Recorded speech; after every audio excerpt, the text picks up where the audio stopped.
I still remember the way the sunlight came through the window that morning. It was warm, almost golden, falling softly on the couch where I usually sat with my morning coffee. That was my spot. My quiet place. The place where I had watched my daughter grow up, where I had read the paper every Sunday, where I had cried silently the day my wife passed away. I never thought that would be my last morning there. My daughter stood in the hallway with a strange look on her face. It wasn't anger, not exactly. It was colder than that, like she had already made peace with something I didn't even know was happening. She said, "Dad, we need to talk." I nodded, expecting maybe something about the bills or the noise from the television. But nothing prepared me for what she said next. "Pastor Mark says you need to take some time away. To give God space to work in your heart." I laughed at first. I thought it was a joke. I mean, what does that even mean? I'd been trying to hold myself together since Mary died. I'd been trying to be strong for my daughter, for her little family, for myself. I went to church with them. I listened to the sermons. I bowed my head. I stayed quiet. But somehow, that wasn't enough.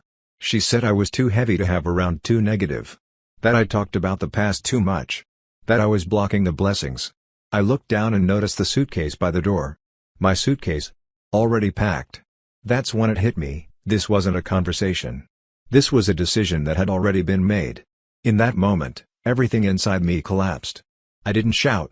I didn't argue. I didn't even cry. I just stood there, realizing I no longer had a place in the home I helped build. That morning, I walked out the door with my suitcase in one hand and my silence in the other. I didn't know where I was going.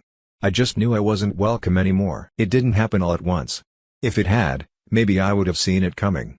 But the truth is, it was slow, so slow that at first, I thought I was imagining it. My daughter used to call me every evening on her way home from work. Just to check in. Just to tell me about her day, or ask about mine. Then those calls became texts. Then the texts came less often. Then nothing. She said she was busy. That the kids were overwhelming her. That work was stressful. I believed her. I wanted to believe her. After all, I raised her to be honest.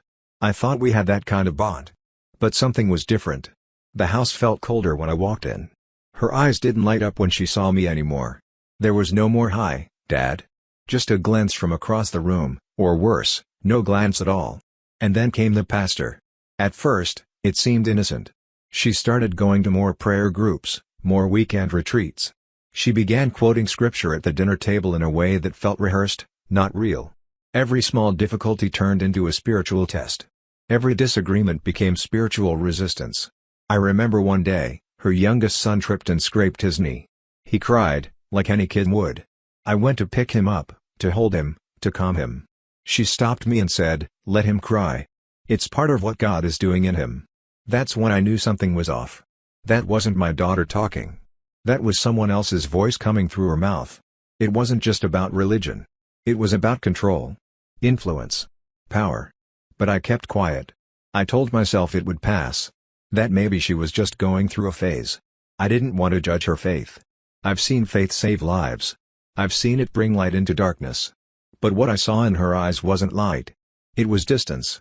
And slowly, day by day, I felt her slipping further away from me. The first time I met Pastor Mark, he shook my hand like a salesman. Firm grip, wide smile, eyes that didn't blink enough. He looked young, too young to be handing out life advice. Maybe mid-30s, polished shoes, perfect teeth. He called me sir and said he'd heard a lot about me. I didn't know what to make of him. He started coming around more often. At first, it was just for dinner after church on Sundays. Then he was stopping by during the week. Then he had a key. A key to my daughter's house. It bothered me. I asked her once, quietly, if she thought it was strange how involved he was getting. She didn't even let me finish the sentence. "He's not just a pastor, Dad. He's family now." That word, family, hit me hard. It sounded like she was replacing something. Like she was making room for him, and moving me out. He started leading the prayers at dinner. Telling my grandkids how to behave. Advising my daughter on how to handle her marriage, her children, her money. Even me. And she listened. He said things like sometimes God needs to prune what's dead to help the living grow. And I knew, I just knew, he was talking about me. I became the dead branch in the room. It didn't matter that I'd helped raise her kids. That I'd fixed their broken sink, bought groceries when her husband lost his job, sat with her during her postpartum nights. None of that mattered anymore.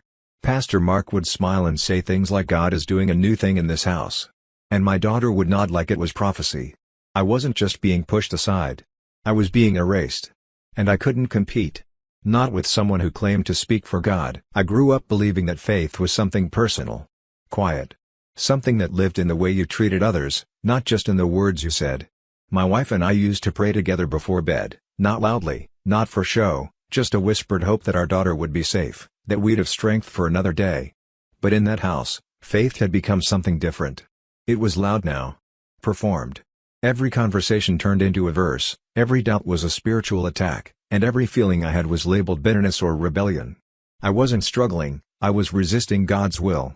My daughter had always been kind. Gentle. She used to call me her hero. But under Pastor Mark's teachings, kindness started sounding more like correction. Love started feeling like judgment. She told me I talked too much about the past. That I held on to grief too tightly. That my sadness after losing her mother was inviting darkness into the home. I was grieving. That's all. I missed my wife. I missed the way our family used to be. I missed the sound of my daughter's laughter before every word out of her mouth became a sermon. But every time I tried to speak, I was shut down. Dad, you need to surrender. Dad, maybe it's time to let go.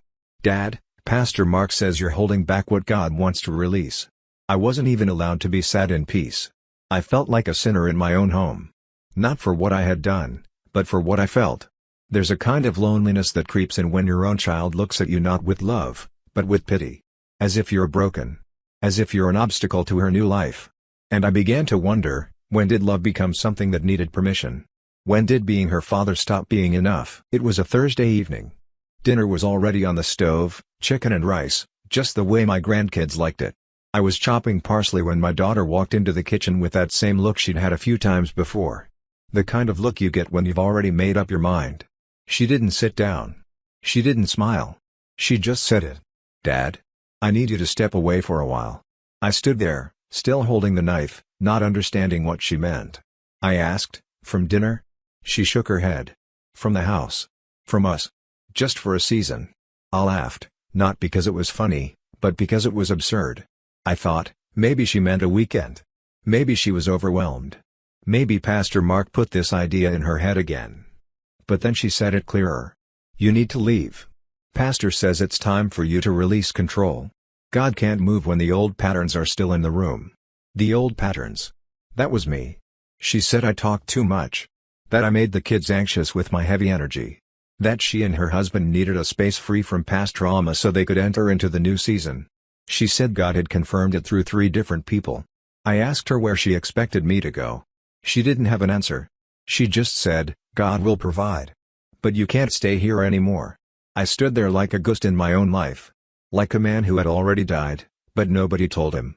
My granddaughter walked in and asked if I was coming to watch her favorite cartoon. I couldn't speak. I just nodded, kissed her on the head, and went upstairs to my room. By the next morning, my suitcase was packed, by her. It was waiting for me by the door. And that's when I realized, this wasn't about God. This wasn't spiritual growth. This was abandonment dressed up in scripture. I didn't sleep much that night. Every time I closed my eyes, I saw my wife's face, heard her voice telling me to be strong, to be patient. But patience can feel like punishment when you're the only one still fighting for something. At sunrise, the house was quiet. I sat on the edge of my bed for a long time, staring at the photos on the dresser. One of them was from my daughter's high school graduation, me, her, and her mother, arms around each other, smiling like we had the whole world ahead of us. That world didn't exist anymore. When I finally went downstairs, my suitcase was sitting by the front door, upright, zipped, waiting. She was making coffee, like it was any other morning. She looked up at me, and smiled. Smiled. Dad, I know this is hard. But you'll see, it's for the best. She said she had prayed about it.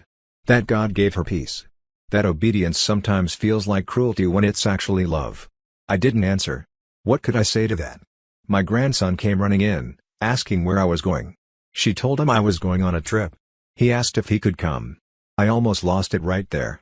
I bent down, hugged him tight, and whispered, "You be good, okay? Grandpa loves you more than anything." He held onto my neck like he didn't want to let go. Neither did I. She didn't even walk me out.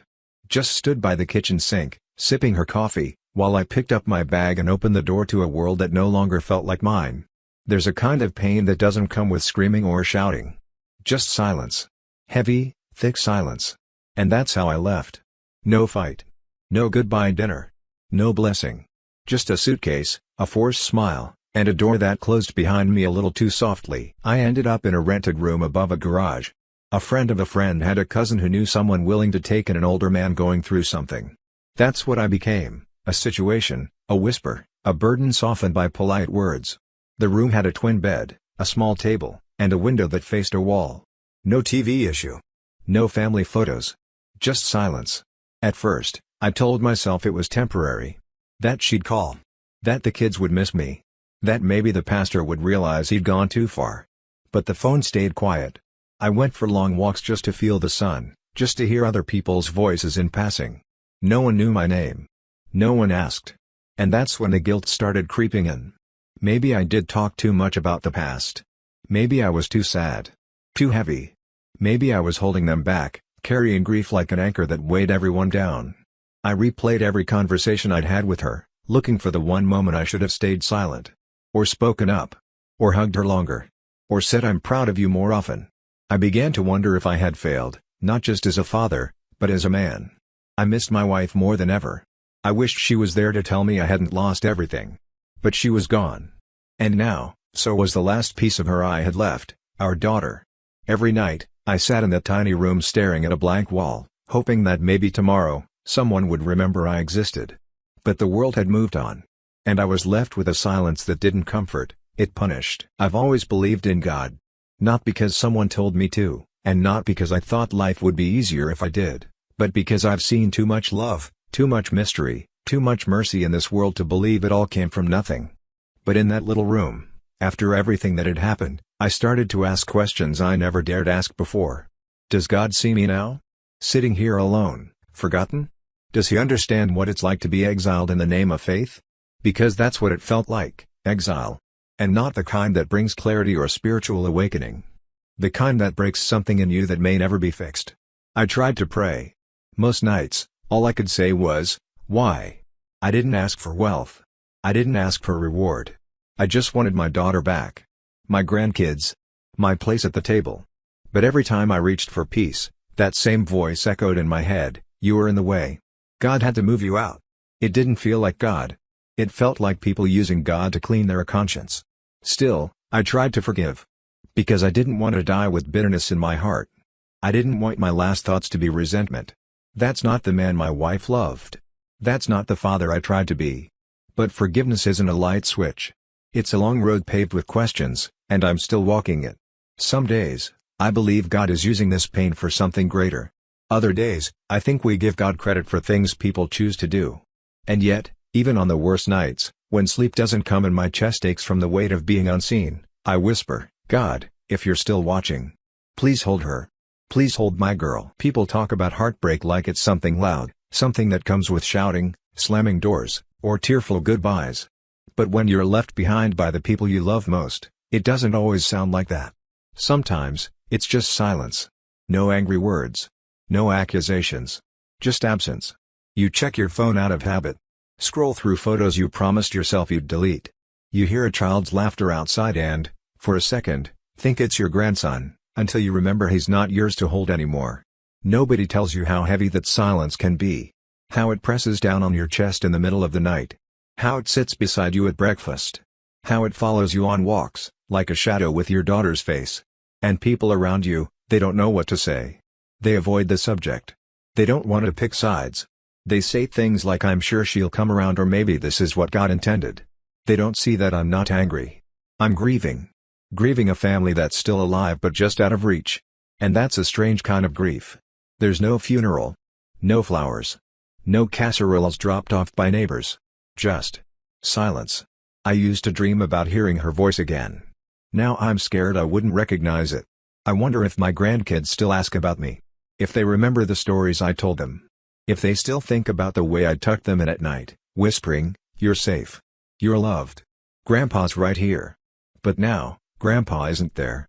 And nobody wants to talk about that kind of loss, the one where the people you love are still breathing, just not for you. Every day, I hoped. I'd wake up thinking, maybe today she'll call. I kept my phone fully charged. I left the ringer on, even at night. I jumped whenever I heard a notification, even though it was usually just junk mail or a wrong number. Still, I hoped. Birthdays came and went. Holidays passed in silence. Father's Day hurt the most. I used to get hand-drawn cards from the kids, breakfast on a tray, hugs that smelled like peanut butter and crayons. This year, there was nothing. Just another morning, another reminder. I thought about reaching out. So many times. But every time I picked up the phone, I remembered how she looked at me that last day, not with anger, but with distance. Like I was someone she'd already mourned and moved on from. And that hurt more than any harsh word ever could. I wondered if Pastor Mark was still in the picture. If he had filled every room I used to occupy, if he had erased me completely. I wondered if my grandkids asked where I went, and what she told them. Did she say I left on my own? Did she say it was God's will? Or did she just never mention me again? I prayed for a sign. A letter. A voicemail. Anything. But the days kept moving, and the silence stayed. And I realized something that broke me: sometimes, the reunion never comes. Not because people don't love you anymore. But because they've rewritten the story in their minds in a way that makes it easier not to look back. In her story now, maybe I'm the burden that had to be lifted. The voice that had to go quiet for the blessings to arrive. But in mine, I'm still just a father. Waiting by the phone. I may not have a seat at her table anymore. I may not get invited to birthdays, or hear the laughter of my grandkids echoing through the hallways like I used to. I may never understand why she let someone else's voice speak louder than mine in her heart. But I'm still her father. Even from far away. Even from a room above someone's garage, where no one knows my name. Even when the phone stays silent, and the mailbox stays empty. Being a father doesn't end when you're forgotten. It doesn't disappear when your child says you're not needed anymore. Love like that. It sticks. It lingers. It survives the silence. If she ever calls me, even years from now, I'll answer. If she ever says, "Dad, can we talk?" I'll be there. Not with blame. Not with bitterness. Just with open arms and the same heart that once rocked her to sleep when she was too little to remember. Because that's what fathers do. And to anyone listening, maybe you've felt this kind of silence too. Maybe you've been shut out, misjudged, or replaced. Maybe you're carrying a love that no one wants to receive. I see you. And if this story has touched you, even a little, I ask you, please, leave a comment, let your voice be heard. Click the like button so more people can find this message. And if you want to hear more real stories like this, from people who've loved deeply and lost quietly, subscribe to the channel. Sometimes, we heal just by knowing we're not the only ones still hoping.